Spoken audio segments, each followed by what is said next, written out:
presidency of Colonel Rufo A. De Vera, Infantry General Staff Corps, Philippine Army. Other significant assignments of 802nd Brigade are as follows: Ita, Eastern Samar, Lanao del Sur, Bagakay, Samar, Morongan, Eastern Samar, Barangay Katikugan, Santa Rita, Samar, Barangay Abuyogon, Burauen, Leyte, Camp George Jones, Ormoc City, Leyte, Camp Sikatuna, Katipunan, Carmen, Bohol, and back to Camp George Jones, Ormoc City, Leyte.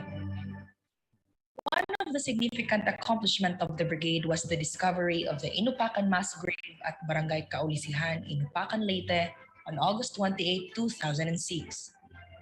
The whole Eastern Visayas, and perhaps the whole nation, was surprised when the 67 skeletal remains were exhumed and later identified by their surviving family members. These people were victims of the Opland venereal disease, a purging operation launched by the CPP-NPA-NDF against its members who were falsely accused as military informants. The call for justice of these victims were continuously pursued through legal action against the perpetrators. Aside from these accomplishments, the brigade was able to surpass another challenging mission when it was placed OPCON to 4th Infantry Division on May 2000. Its temporary headquarters was established in Puwalas, Lanao del Sur, to support the campaign against MILF separatists, with 3 infantry battalions under its operational control, namely 52nd Infantry Battalion, 63rd Infantry Battalion, and 58th Infantry Battalion. Significant to the campaign was the seizure of Camp Akir-Akir, one of the satellite camps of MILF based in Barangay Gandamato, Marugong, Lanao del Sur. From December 2013 to December 2015, the conduct of Bayanihan team activities in red areas and white areas garnered numerous positive remarks that led to the surrender of 10 former rebels and apprehension of 4 NPA members with 1 high-powered firearms and 3 low-powered firearms. Another significant accomplishment is the 4 encounters initiated by the 19th Infantry Battalion against the NPAs in the areas of Ormoc City and Carigara, Leyte, which resulted to the recovery of 7 high-powered firearms with 2 M203 grenade launcher and 6 IEDs. These positive results led to the declaration of Leyte as stable internal peace and security province. April 2018 to March 2020, the brigade was able to fronts, namely Guerrilla Front 41 and Guerrilla Front 42 of SRC levels, ABRBC. The relentless conduct of focused military operations resulted to 9 tactical engagements, leading to the capture of 32 firearms, 6 IEDs, neutralization of 1,268 CNT members, and 1,242 supporters. Likewise, during administration on war drugs, the law enforcement operation with BP, PIDEA, and other anti-illegal drugs task forces. As a result, 20 personalities were neutralized, 5 high-powered firearms were captured. On January 23, 2020, the 120 hectares in Dahadapo, San Isidro, Leyte became the site for the Peace and Prosperity Village, which undergone site development with the construction of single-detached houses with amenities like school building facilities, community center, multi-purpose building, center, basketball court, manpower development center, chapel, playground, daycare and health center, and establishment of community farms and conduct of technical skills training benefiting the former rebels.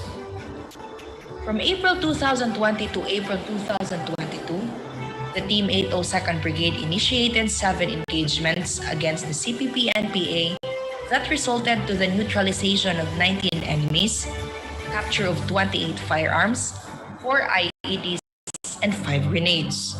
During this period, the Integrated Peace and Development Workers Association was organized at the provincial and municipal level, whose members were former rebels and mass supporters, as well as partners for peace and development advocacy in the provinces of Leyte, Biliran, and Southern Leyte. Another significant role of the brigade is to ensure the unhampered economic growth of its area of operation and to the entire Eastern Visayas region as well. Security operations were conducted to secure critical infrastructures that drives economic stability in the area. These infrastructures includes the San Juanico Bridge that connects the Samar and Leyte Island, the Electric Development Corporation that can generate 35% of the country's electricity requirement, the Leyte Industrial Development Estate, where the Philippine Associated Smelting and Refining and the Philippine Phosphate and Fertilizer Corporation are located, and other structures such as the domestic and international airports, seaports, and major road nets that connects the whole of Eastern Visayas to the rest of the country. Among all, the most important assets of Eastern Visayas are its people. The brigade conducted various search, rescue and retrieval, and humanitarian assistance and disaster relief operations to protect their life and property. Our commitment have been tested several times, especially when tragic events happen, such as the Ginsawan landslide on February 17, 2006, Super Typhoon Yolanda on November 8, 2013, Super Typhoon Odette on December 16, 2021, and lately the Tropical Storm Agaton. During these trying times, our commitment to provide selfless and peerless service to our people led us to a stronger and better community. This is your 802nd Infantry Peerless Brigade, serving the people, securing the land.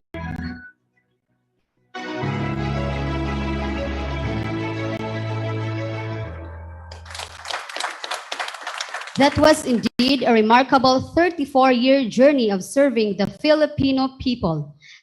The 802nd Brigade will not be possible without the efforts of the different units and individuals who significantly contributed to the peace, security, and development in Eastern Visayas.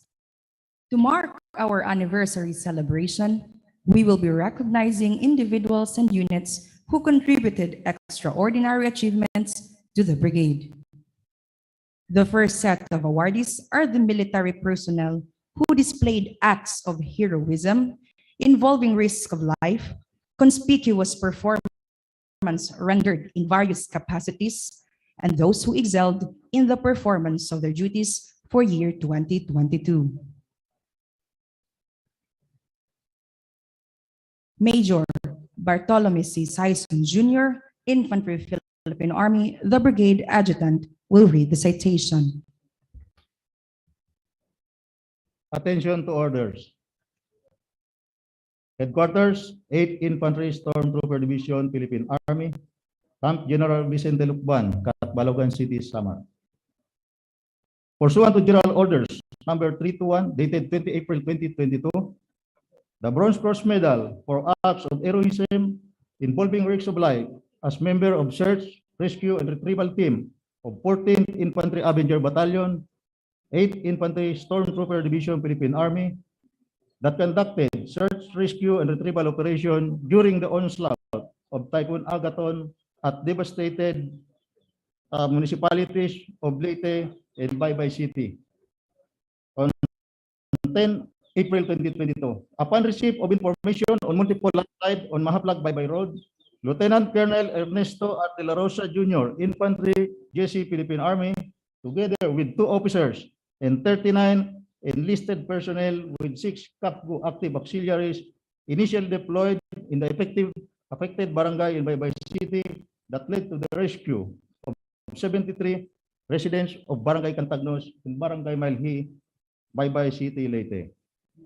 By command of Major General De Leon, Official Cesar A. Molina, Colonel, Master in National Security Administration, Philippine Army, Chief of Staff. Signed, Karil Shine Gamil, Captain Adjutant General Service, Philippine Army, Assistant Division Adjutant.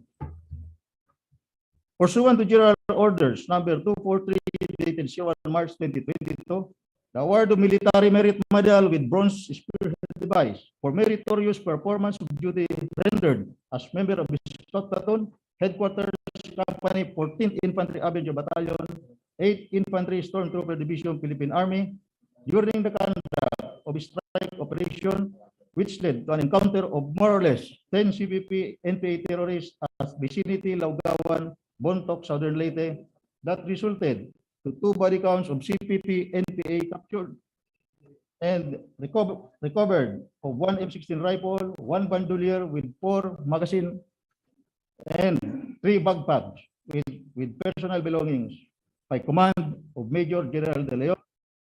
Official Cesar A. Molina, Colonel, Master in National Security Administration, Philippine Army, Chief of Staff. Signed, Karil Shain Gaamil, Captain Adjutant General Service, Philippine Army, Assistant Division Adjutant.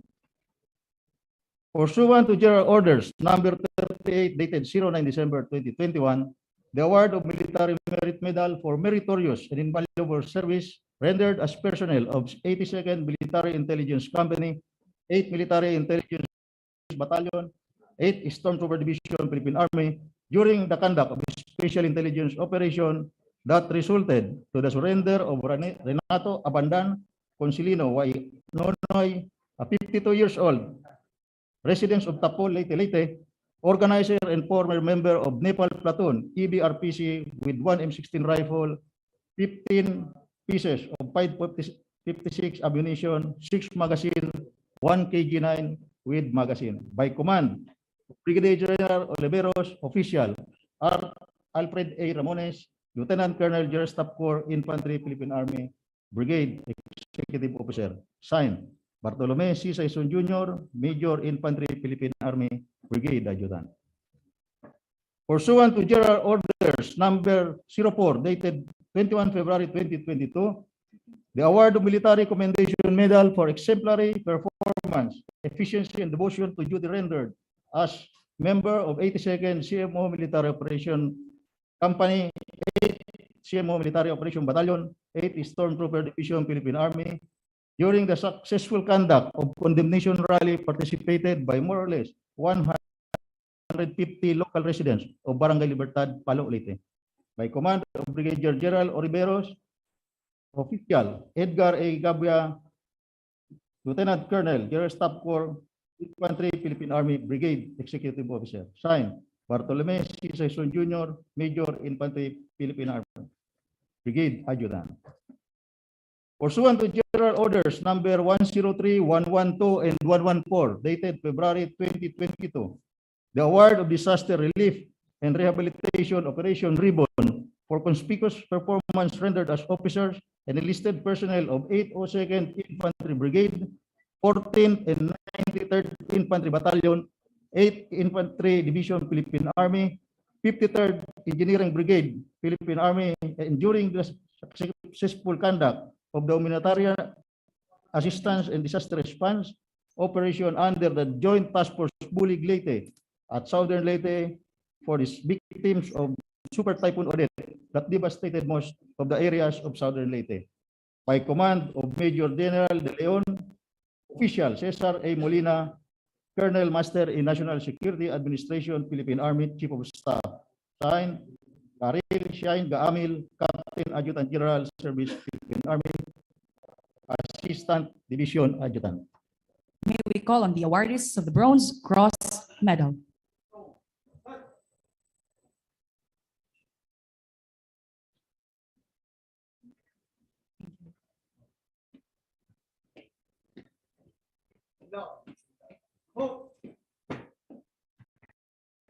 May we request Major General Edgardo Y. De Leon, Philippine Army, Commander 8th Infantry Stormtroopers Division, Philippine Army, to present the awards, to be assisted by Colonel Noel A. Vistower, Infantry, Master of National Security Administration, Philippine Army, Brigade Commander. All uniformed personnel. Bronze Cross Medal is hereby awarded to the following officers and enlisted personnel. Lieutenant Colonel. Uniformed personnel are requested to stand to pay honor and respect to the medals and awardees. Lieutenant Colonel Ernesto R. De La Rosa Jr., Infantry General Staff Corps, Philippine Army. First Lieutenant Fabrian G. Imanes, Infantry, Philippine Army. Second Lieutenant Mark Jason B. Pakis, Infantry, Philippine Army. Sergeant Raymond Poraso, Medical Service, Philippine Army.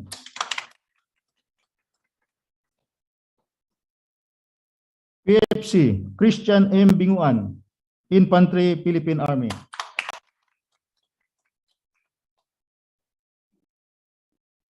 CAFGO Active Auxiliary Jimmy N. Pasuhil, Jr., Philippine Army.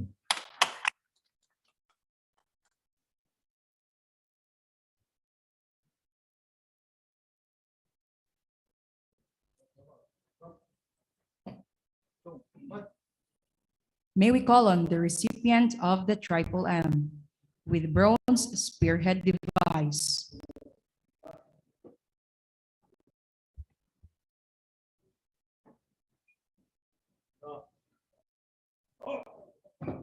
Military Merit Medal with Bronze Spearhead Device is hereby awarded to the following officer and enlisted personnel.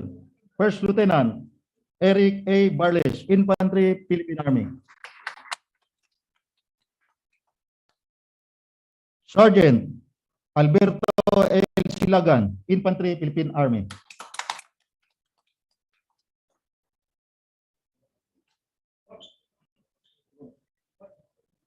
May we call on the recipients of Triple M.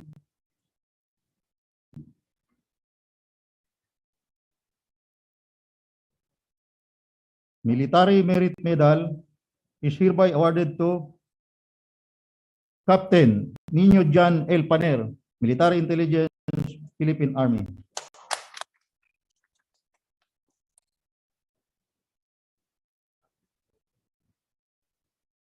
May we call on the recipients of NCM. The Military Merit Commendation Medal is hereby awarded to following officer and enlisted personnel. Captain Janice B. Obaub, Adjutant General Service, Philippine Army. Master Sergeant Joseph C. Robedillo, Infantry, Philippine Army.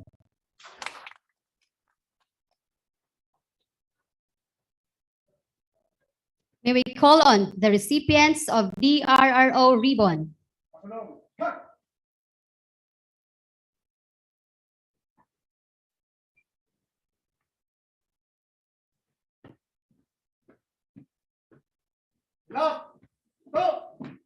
The award of disaster relief and rehabilitation operation ribbon is hereby awarded to the following officer and enlisted personnel. Captain Caroline K. Cadel, Infantry, Philippine Army. Technical Sergeant Jesus F. Daloso, Infantry, Philippine Army. Sergeant Gerson C. Adel, Infantry, Philippine Army.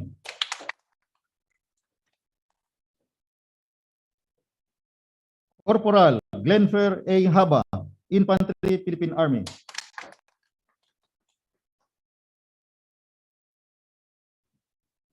Corporal Arnel E. Pereras, Infantry, Philippine Army.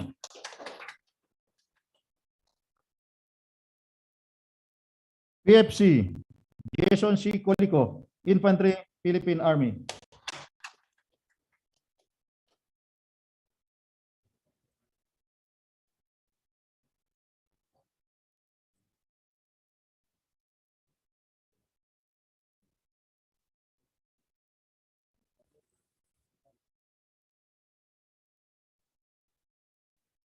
Sergeant Joseph B. Junaldo, Corps of Engineer, Philippine Army. and PFC Bimbo B. Salazar, Corps of Engineer, Philippine Army.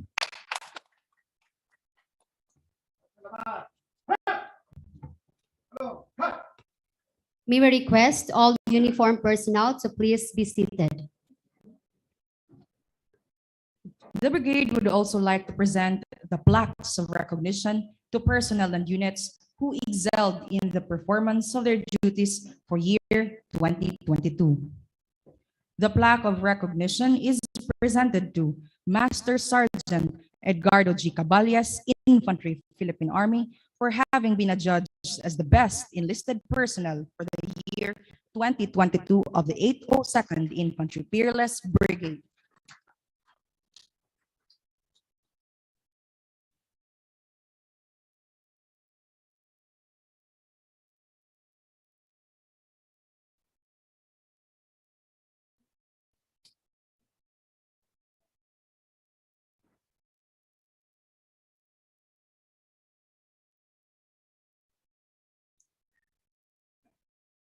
The plaque of recognition is presented to CAFGU Active Auxiliary Joseph S. Sen Sr., LY-A051125 Philippine Army, for having been adjudged as the best CAFGU Active Auxiliary personnel for the year 2022.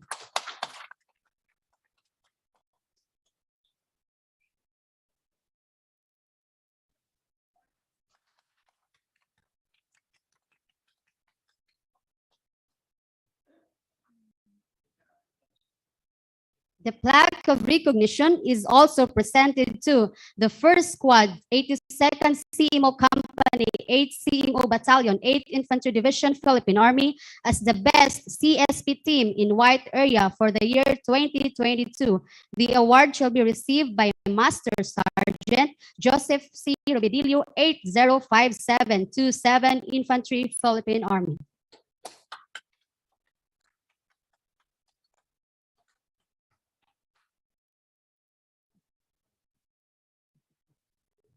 The plaque of recognition is awarded to the 2nd Squad, 1st Platoon Alpha Company, 93rd Infantry Battalion, 8th ID Philippine Army, as the best CSP team in red area for the year 2022, to be received by Corporal John Mar A. Esteliero, 887112 Infantry, Philippine Army.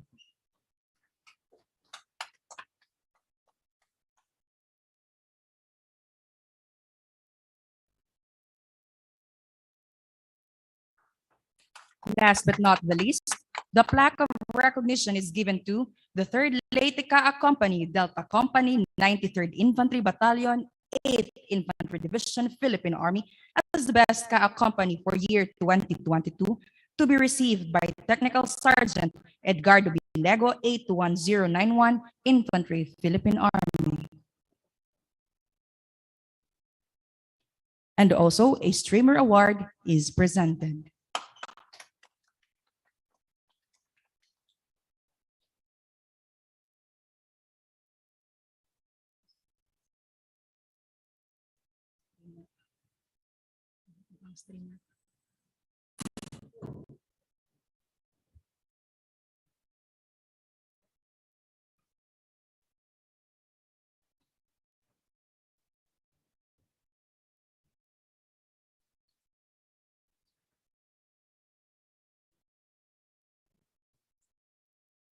A round of applause to all the military awardees.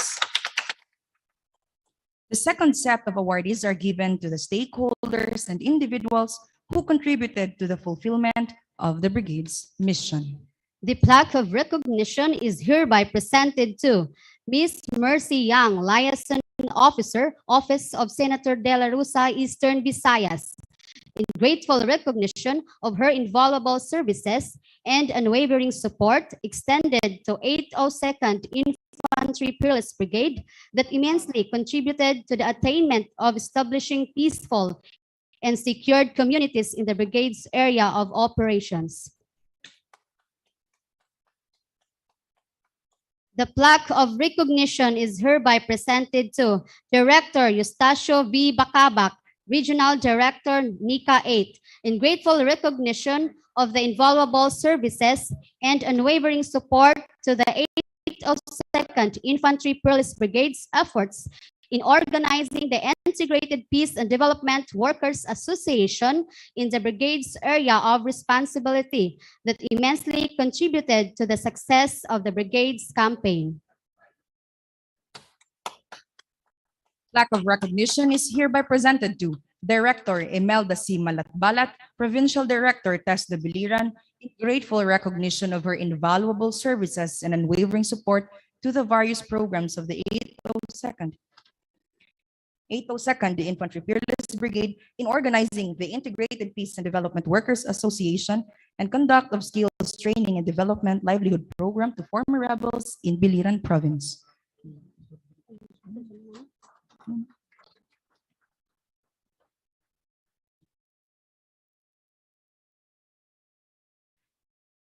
Plaque of recognition is here represented to Director Renato T. de la Cruz Jr., Provincial Director Tess de Leyte, in grateful recognition of his invaluable services and unwavering support to the various programs of the 802nd Infantry Peerless Brigade in organizing the Integrated Peace and Development Workers Association and conduct of skills training and development livelihood program to former rebels in Leyte Province. The plaque of recognition is presented to Ms. Sofia Noreen A. Oñate, Chief Executive Officer, DBSN Farms Agriventure Corporation, in grateful recognition of her invaluable contribution and unwavering support as a partner of the 802nd Infantry Peerless Brigade during the relief operations in the provinces of Leyte and Southern Leyte that were hit by the Typhoon Odette and Agaton. A plaque of recognition is here represented to Honorable Daisy Elieve, Mayor Mahaplag Leyte and Chairperson of MTF LCAC, in grateful recognition of her invaluable services and unwavering support extended to 802nd Infantry Peerless Brigade in the implementation of community support program at Barangay Maligaya, Mabunga and Union, all of Mahaplag Leyte, that immensely contributed to the accomplishment of the unit's mission. A plaque of recognition is presented to Colonel Reynaldo A. Cordero, retired, in grateful recognition of his invaluable services and unwavering support extended to 802nd Infantry Peerless Brigade as dentist during the conduct of several local servicio caravan in Leyte and Southern Leyte that immensely contributed to the accomplishment of the brigade's mission. The plaque of recognition is presented to Pambansang Federasyon ng Sangguniang Kabataan ng Buntok to be received by Ms. Joyfin Hisulga and Ms. Kimberly Kapusuran in grateful recognition of invaluable services and unwavering support extended to 802nd Infantry Peerless Brigade in the implementation of programs in support to the Municipal Task Force LCAC in Buntok, Southern Leyte, that immensely contributed to the accomplishment of the brigade's mission.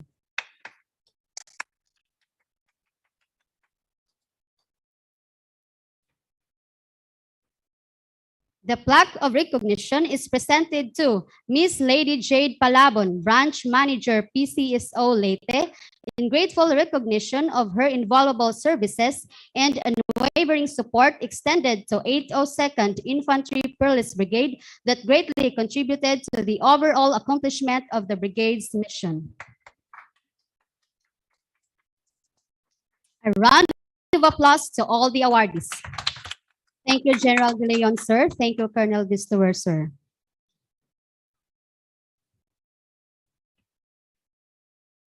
Colonel Noel A. Vistower, Infantry Master of National Security Administration, Philippine Army, Brigade Commander, will deliver his remarks and introduce the guest of honor and speaker.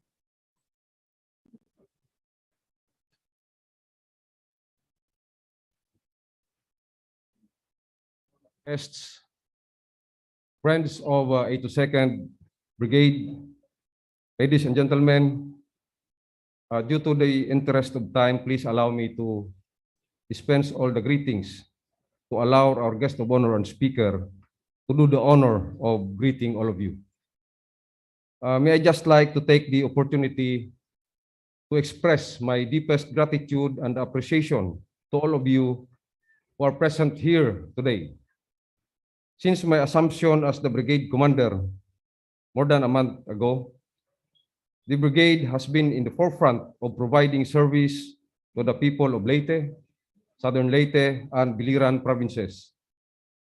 Your presence here today provides the inspiration to all of us to do more service, not only in Leyte and in Biliran Island, but in the whole of Region 8 itself. Again, from the bottom of my heart, daghang salamat, madamong nga salamat, mabuhay tayong lahat. I will now proceed to my next task, which is to introduce our guest of honor and speaker. So ladies and gentlemen, the Commander, Joint Task Force Storm and 8th Infantry Stormtroopers Division, Philippine Army, Major General Edgardo Yao de Leon, Philippine Army. Sir.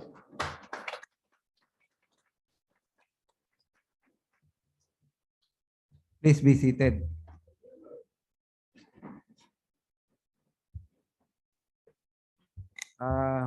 As mentioned by the commander, I would have the honor to greet the presence of our distinguished guest this morning. Alam nyo, an anniversary is nothing without the presence of the distinguished guests and visitors. Imagine, no? We will be celebrating anniversary na kami-kami lang. Kaya it is really an honor for me that was given me to greet our guests for today. Unahin ko na yung perpetual host ng 802nd Brigade. Please allow me to greet and extend my respect to the local chief executive of the city of Ormoc, Mayor Richard Gomez, sir. Matagal nang nandito sa Ormoc ang 802 Brigade. So, sabi ko parang perpetual host ang Ormoc City. So, kahit saan mapunta ang 802 Brigade, uuwi at uuwi siya sa Ormoc. Of course,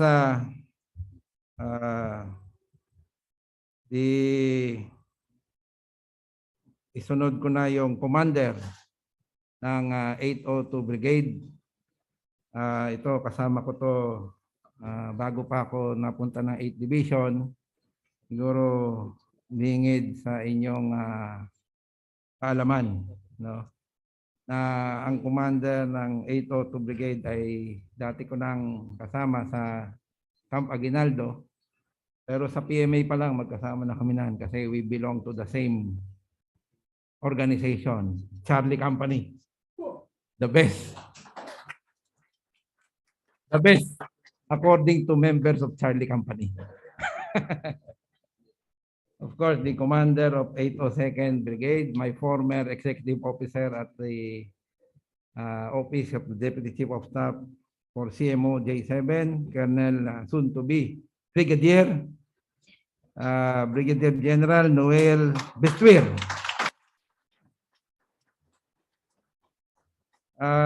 Yung Deputy Brigade Commander, pampabor-pabor to sabihin nila. Dati ko rin kasama sa 4th Infantry Division na dating G7 at dati ko rin chief ng operation sa J7, si Colonel Rico Amaro. Inuna ko na sila kasi sila ang punong abala na nag-prepare sa anibersaryong ito. Of course, our partner in the uniform service, Commodore Mark Antonio Ines, the District Commander of Coast Guard Eastern Visayas.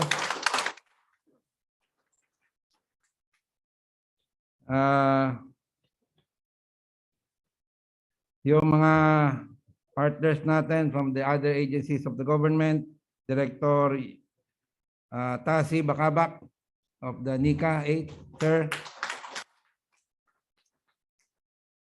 The Regional Director of Civil Defense, busy. Last month, busy. Ngayong month, busy. Ngayong linggo, busy. Ngayong araw na to, busy pa rin. Si Director Lord Byron Torrecarion. Sir, dito ka ba? Mukhang hindi makarating dahil busy nga.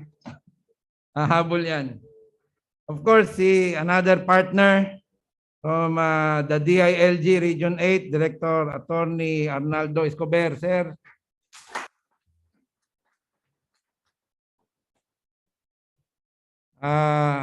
Another partner from the National Task Force, LCAC, the Regional Director of the PIA or Philippine Information Agency, Region 8, Director Venus Garcia, ma'am. Ma'am Venus.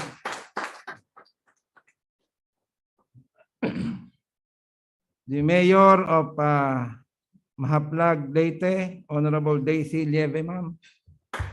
One of our awardees. The Provincial Director of DILG Biliran, Director Jesus Nakila, sir. The Provincial Director of DSWD Biliran, Miss Lisa Bermillo, ma'am. The Provincial Director of TESDA Biliran, mukhang solid na solid ang Biliran, ah. Director Imelda Malatbalat, ma'am. The Provincial Election Supervisor of Biliran, Attorney Sabino Mejarito, sir.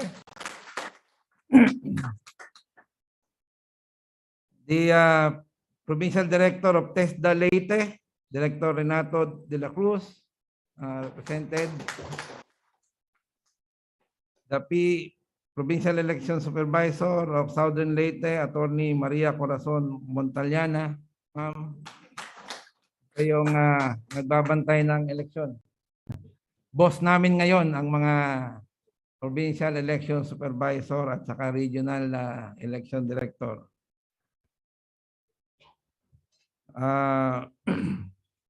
From the office of Senator De La Rosa, Miss Mercy Yang,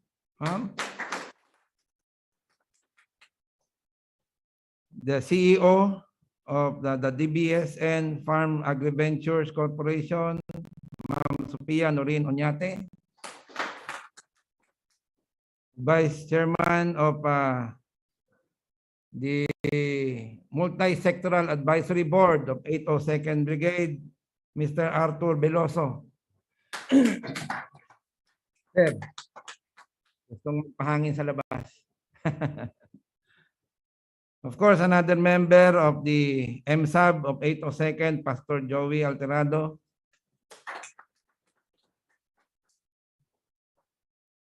Our dental officer, retired but still the dental officer of 802 Brigade, Colonel Reynaldo Cordero, sir. Kahit retired na, tuloy-tuloy pa rin ang pagsaserbisyo. The branch manager of PCSO Leyte, Miss Lady Jane Palabon, ma'am. Ito mga partners natin, the Provincial Director of Biliran Provincial Police Office, Police Colonel Joel Serrano. Joel. The PD of Leyte Provincial Police Office, Police Colonel Edwin Colong Valles. The City Director of Ormoc City Police Office, Colonel Melvin Rico Hermoso. The Commander of 8 RCDG, itong boss ni Mayor, si Colonel Castor Bahin. Mukhang natakot kay Mayor, hindi yata. The Commander of 546 Engineering Construction Battalion, Lieutenant Colonel Joel Almendral. He was responsible for clearing all the roads together with the DPWH. Dineploy niya yung kanyang mga heavy equipment. of course, the hardworking battalion commanders, Lieutenant Colonel Ernie De La Rosa of 14 IB, and Lieutenant Colonel Arnold Dosada of 93rd IB. Other friends, our friends from the media who have been helping us in disseminating the truth and countering lies and deception of our enemies of the state, the members of the media. May mga members ng media yata dito kanina. Andyan, other friends, relatives, members of 802 Peerless Brigade. Pero may nakita ko kanina dito na wala sa listahan. Kaibigan ko to nung battalion commander pa ako sa Sarangani. Ngayon, nandito. Pagdating ko, inabangan ako. Parang advance party. Si Art. Yun. Tatago si Art. Alam niya yun na binabanggit ko. You know, for our civilian partners and stakeholders, for us, the celebration of unit anniversary, we really do it as much as possible and as much as practicable every year. No? Minsan, naapektuhan lang tayo ng pandemic. But we really want to celebrate this because during this day, this is the day that we look back at the history of the unit. Katulad ng kanina nakita nyo, no? Ang 802 Brigade was the seed of 8th Infantry Division. Doon nag-germinate ang 8th Infantry Division from dating a brigade of the 2nd Infantry Division, 2nd Brigade of the 5th Infantry Division na nandun sa Camp Aquino, Tarlac. No? Something in common, when I got commissioned as a second lieutenant, that is the first unit that I reported to.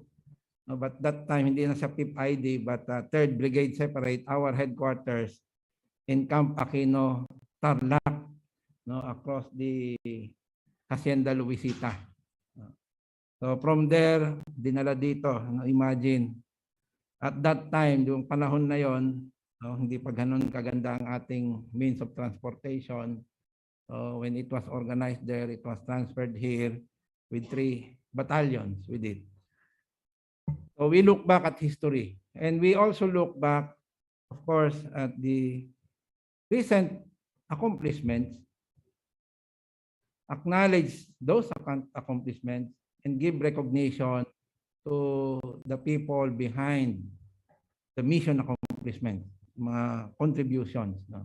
Not only the soldiers assigned to the brigade and the battalion, the uniformed services, not only them, but most importantly, the civilian partners, our stakeholders. This is the time that we really give honor and recognition to our partners. So, nakakatuwa na ngayon medyo yung alert level natin ibinaba na.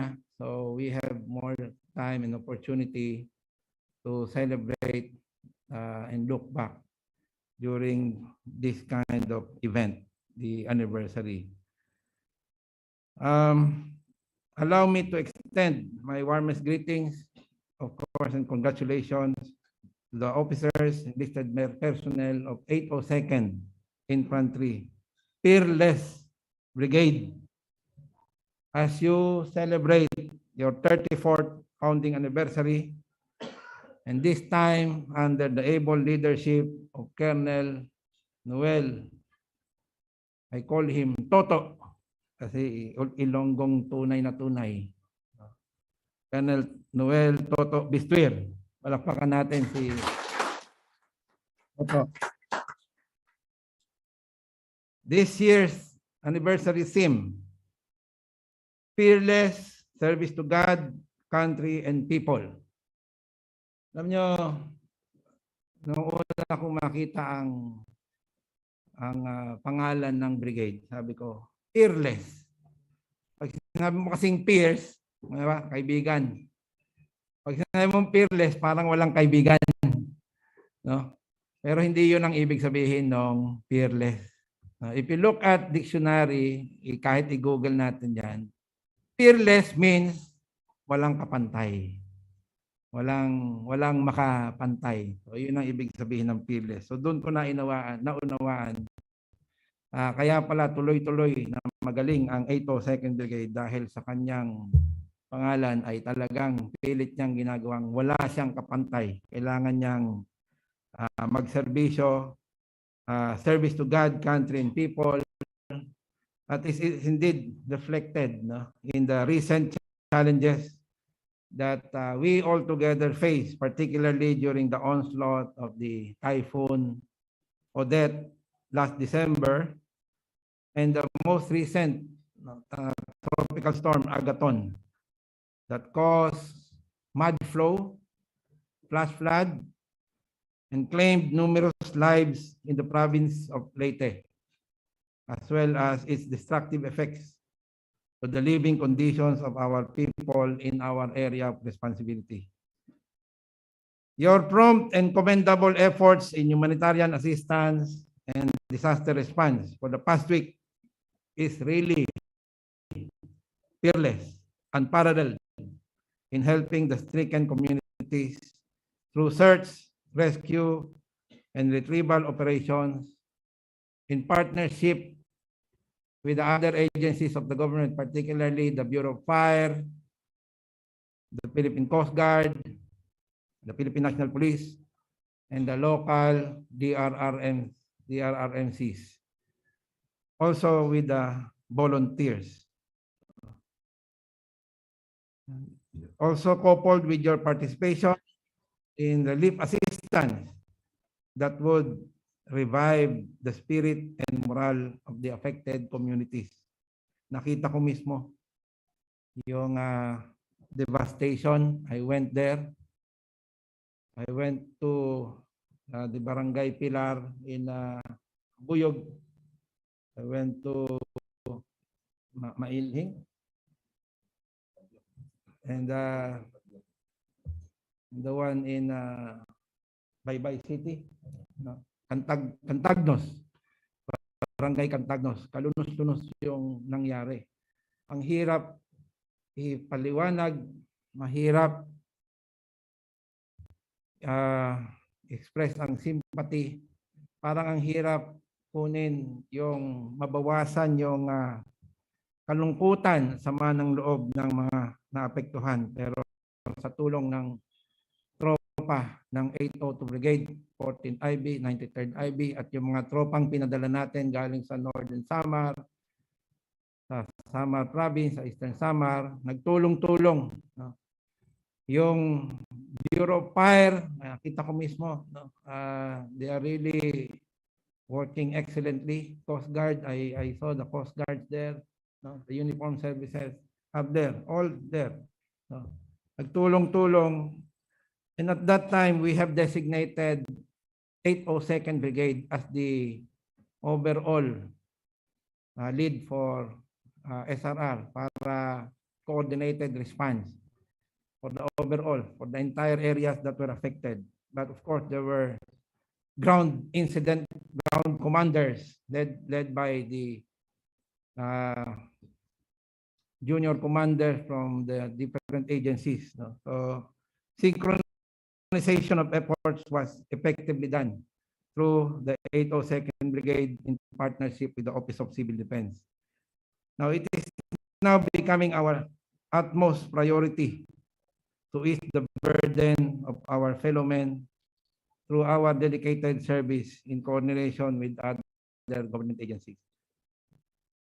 This year's theme also reinvigorates the trust of our campaign in ending the local communist armed conflict and winning the support of all our active partners and stakeholders in order to achieve sustainable development and a just and lasting peace in this part of the region. Through this simple celebration, we are reminded of our sworn duty to protect the people and secure our land. As your division commander, I'm very much pleased with 802nd Brigade's contributions to the overall internal peace and security efforts of the division. I've always been impressed with your performance as the only brigade, with sole brigade, no, nag-iisang brigada that covers a very huge area of operation. The provinces of Leyte, Southern Leyte, and Biliran. No, yung ibang brigade natin, hindi ganito kalaki ang area, pero despite that huge area of responsibility, this area remains to be the most peaceful part of the region. Palakpakan natin yun. That signifies that our efforts together with other government agencies under the Regional Task Force, LCAC, the Municipal Task Force, LCAC, the Provincial Task Force, and the City Task Force, LCAC, are very effective in preventing the re-emergence of the communist terrorist group. Nakita nyo naman kanina kung paano natin tinalo ng 802 Brigade, ang Guerrilla Fronts 41 at 42 ng Sub-Regional Committee Lebok. Now, they are attempting to recover. No, may efforts to recover. May mga squads ng NPA na pinadala galing sa Samar provinces. Mayroon pang galing sa Mindanao. Dinala dito para i-recover pero hindi sila nagtatagumpay. No? Meron pa ring nangyayaring enkwentro at recently may mga surrenders sa 93rd IB at saka sa 14th IB. Hindi sila makaka-recover and we will not allow them to recover. I would like to also take this opportunity to thank the personnel and organizations who have in one way or another manifested support to the 802nd Brigade and the 8th Infantry Division as a whole. Your dedicated performance and hard work do not go unnoticed, hence the awards were given to you earlier. For our civilian awardees and stakeholders, I would like to personally acknowledge and appreciate your efforts in traveling with us in our quest to end insurgency through peace and development efforts, and for all our humanitarian and disaster response operations. Palakpakan natin ang ating mga partners.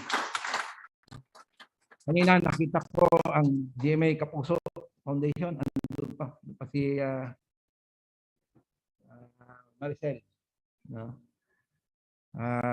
Siya yung palagi, yung GMA Kapuso, palagi nating nakikita rito, mabilis na dumarating. And other NGOs, representatives from the local government units, other agencies of the government, maraming salamat po sa inyong mga assistance. We really cannot do our task alone. Hindi kaya ng AFP lang. Kailangan nating magtulong-tulong, pati ang mga ordinaryong mamamayan, lalo na sa pagpapaabot sa amin ng informasyon. Imagine, kung walang information, how can we be effective? Palagi ko nga sinasabi, kung minsan nanonood tayo ng pelikula, sabi natin, tapos na ang gulo bago dumating ang sundalo at pulis. Diba? Nangyayari yon pagka walang information na dumarating sa amin. Information not only on insurgency, information also tungkol sa mga parating na sakuna. No? Hindi po pwedeng mahuhuli kami sa information dahil mahuhuli ang aming response. Especially sa mga sakuna, we always exploit the golden hour. Pag na-late kami sa golden hour, hindi kami magiging tagumpay. So, ito ay hinihiling namin na patuloy na tulong mula sa civilian sectors, private and public. In this time of celebration, let us also not forget our fallen brothers, our soldiers, our CAPGO active auxiliary, policemen, volunteers, and community leaders who offered the ultimate sacrifice to ensure that this part of the region remains peaceful and safe to live in. Now to the 802nd Brigade, I call on you to be the embodiment of your unit's name. Peerless, walang kapantay, in excellence of accomplishing our given mission. So in behalf of the 8th Infantry Stormtroopers Division, congratulations for a job well done. Keep up the good work. Mabuhay ang 802nd Peerless Brigade. Maraming salamat. Thank you, sir, for the words of encouragement and inspiring message. Please be seated. Before we end this program, the men and women of the 802nd Brigade would like to give a memento to the guest of honor and speaker, Major General Edgardo Y. De Leon, Philippine Army. May we request Colonel Noel A. Vistuer, Infantry Master of National Security Administration, Philippine Army, to give the memento, to be assisted by Colonel Rico O. Amaro, Infantry General Staff Corps, Philippine Army, Deputy Brigade Commander.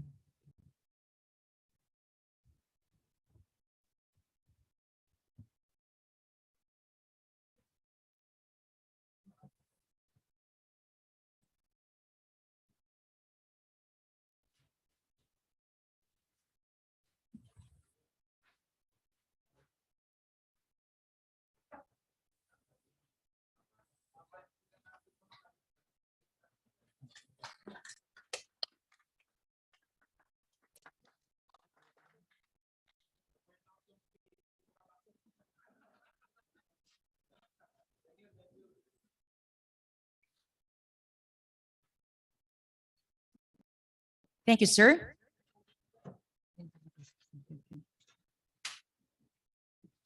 Please be seated. To highlight the 34th founding anniversary of the 802nd Infantry Peerless Brigade, we are deeply honored to receive felicitations and greetings coming from the key leaders of our armed forces. Please watch and enjoy the video.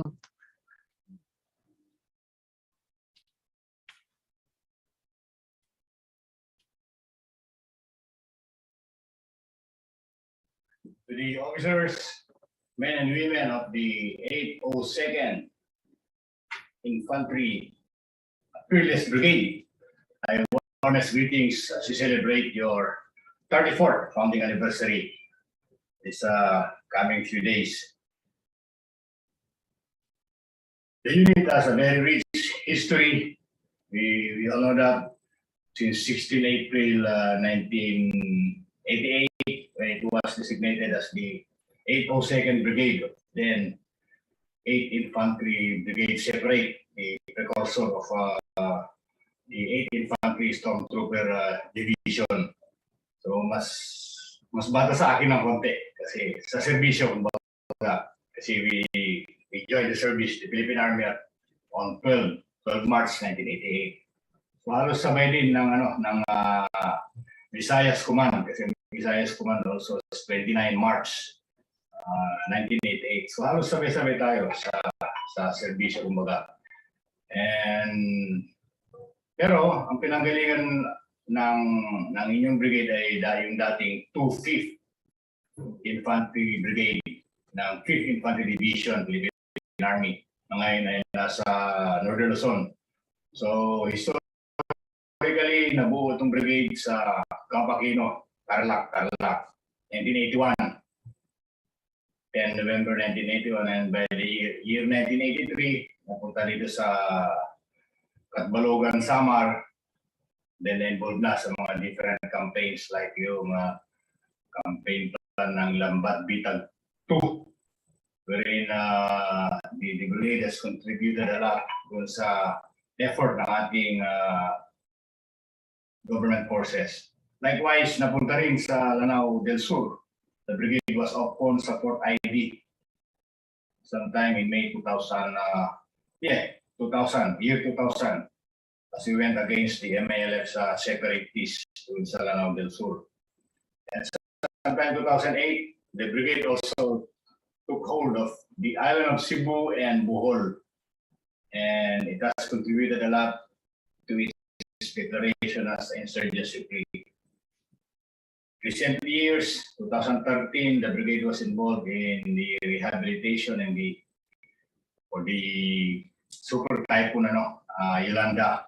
It was very active in its ADR or humanitarian assistance disaster response role of the brigade.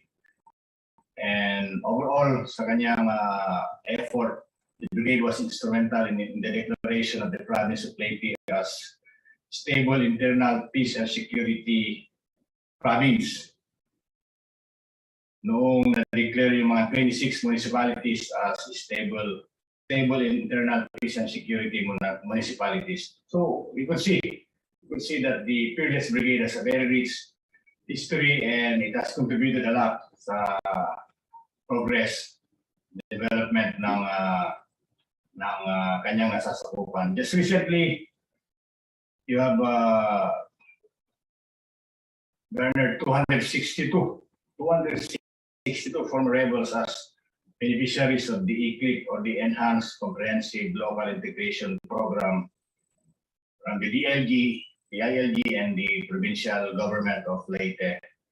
You also have 196 households, 196 individuals as recipients of the Certificate of Land Ownership Award or the CLOA, again from the province of provincial government of Leyte, I should say. And just recent, in just December, yung typhoon, the brigade was very active in its ADR again, extending up to Limasawa Island. And ito lang, just last week, during the Holy Week, wherein we had so many landslides, or we should say the mud flow because of the Agaton. Again, the brigade played a very significant role in the alleviation of the sufferings of our people from the province of Leyte. So, true to your motto, fearless, when you say an equal focus of the unit to excel in its two-pronged objectives of security and development. So again, congratulations on your accomplishments. Let the fire of bringing peace and security in your area of responsibility continue to burn, so that finally we could have a prosperity in our country para tuloy-tuloy na kumbaga yung kaginhawaan ng ating pamumuhay. Again, mabuhay, congratulations, and happy 34th founding anniversary to the 802nd Infantry Peerless Brigade. Mabuhay!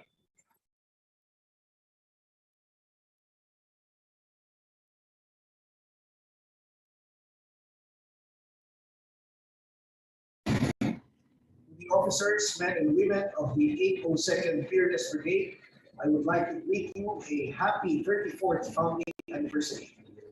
Alam niyo ba na dati akong member ng 802nd Peerless Brigade when I was battalion commander of the 2nd Special Forces Battalion in Bohol.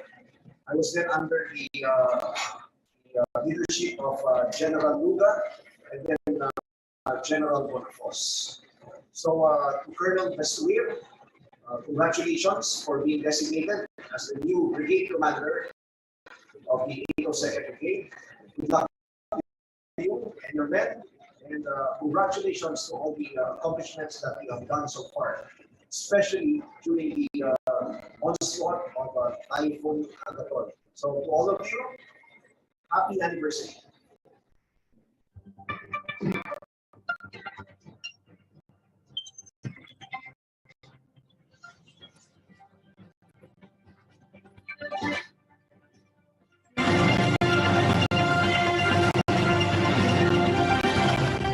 My heartfelt greetings to our gallant troops of the 802 Infantry Brigade of the Philippine Army as you celebrate your 34th founding anniversary.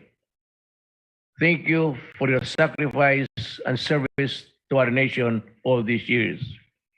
You have my full support as you continue to look after the safety and security of our country and our people. Mabuhay ang 802 Infantry Brigade.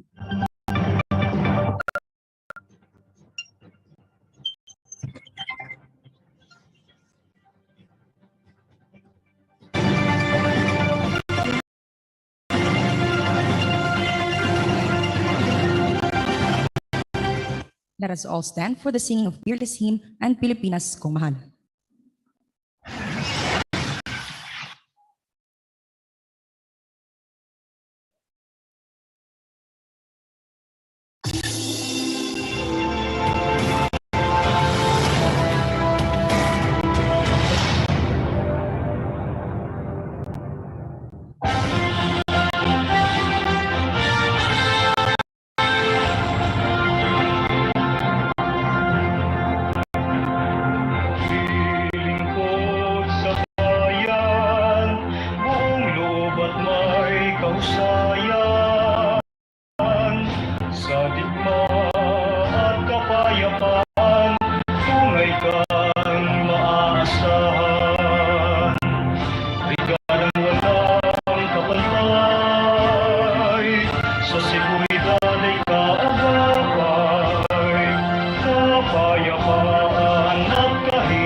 That concludes our program. Thank you, and mabuhay ang Stormtroopers!